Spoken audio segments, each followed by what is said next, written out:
ನಾನು ಹಾಗೂ ಮುಖ್ಯಮಂತ್ರಿಗಳು ಮಂಜುನಾಥನ ಅಣ್ಣಪ್ಪ ಸ್ವಾಮಿ ಹಾಗೂ ಅಮ್ಮನವರ ದರ್ಶನ ಮಾಡಿದ್ದೇವೆ. ರಾಜ್ಯದಲ್ಲಿ ಮುಂಗಾರು ಪ್ರಾರಂಭವಾಗಿದ್ದು ಉತ್ತಮ ಮಳೆ ಬೆಳೆಯಾಗಿ ರಾಜ್ಯದ ಜನರು ಶಾಂತಿ ನೆಮ್ಮದಿಯಿಂದ ಇರಲಿ ಅಂತ ಪ್ರಾರ್ಥಿಸಿದ್ದೇವೆ. ದೇವರ ದರ್ಶನದ ವೇಳೆ ಅನೇಕ ಮಹಿಳಾ ಭಕ್ತಾದಿಗಳು ತಮಗೆ ಪ್ರತಿ ತಿಂಗಳು 2,000 ಹಣ ಬರ್ತಿದೆ ಅಂತ ಸಂತೋಷ ಹಂಚಿಕೊಂಡರು. ಅವರ ಪ್ರಾರ್ಥನೆ ಹಾಗೂ ಆಶೀರ್ವಾದ ನಮಗೆ ಹೆಚ್ಚಿನ ಶಕ್ತಿ ನೀಡುತ್ತದೆ. ಅವರ ಮನೆಯಲ್ಲಿ ಗೃಹ ಜ್ಯೋತಿ ಬೆಳಗ್ತಾ ಇದೆ, ಅನ್ಯಭಾಗ ಸಿಗ್ತಾ ಇದೆ. ಈ ಯೋಜನೆಗಳನ್ನು ಜಾರಿ ಮಾಡಿರುವುದಕ್ಕೆ ಮಂಜುನಾಥ ನಮಗೆ ಆಶೀರ್ವಾದ ಮಾಡಲಿದ್ದಾನೆ ಅಂತ ನಂಬಿದ್ದೇನೆ ಅಂತ ಡಿ.ಕೆ. ಶಿವಕುಮಾರ್ ಹೇಳಿದ್ದಾರೆ. ನಾನು ನಮ್ಮ ಮುಖ್ಯಮಂತ್ರಿಗಳು ಮತ್ತು ನಾನು ಮತ್ತು ನಮ್ಮ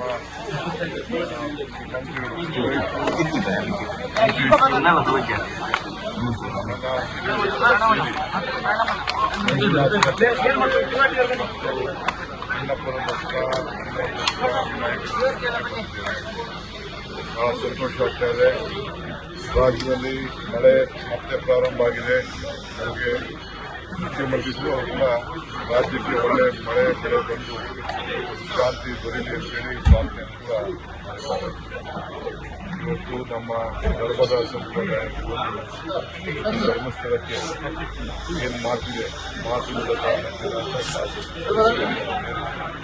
ಮಂಜುನಾಥನಿಗೆ ನಮಸ್ಕಾರ ಹೇಳಲಿಕ್ಕೋಸ್ಕರ ಬಂದು ರಾಜ್ಯದಲ್ಲಿ ಪ್ರಾರ್ಥನೆಯನ್ನು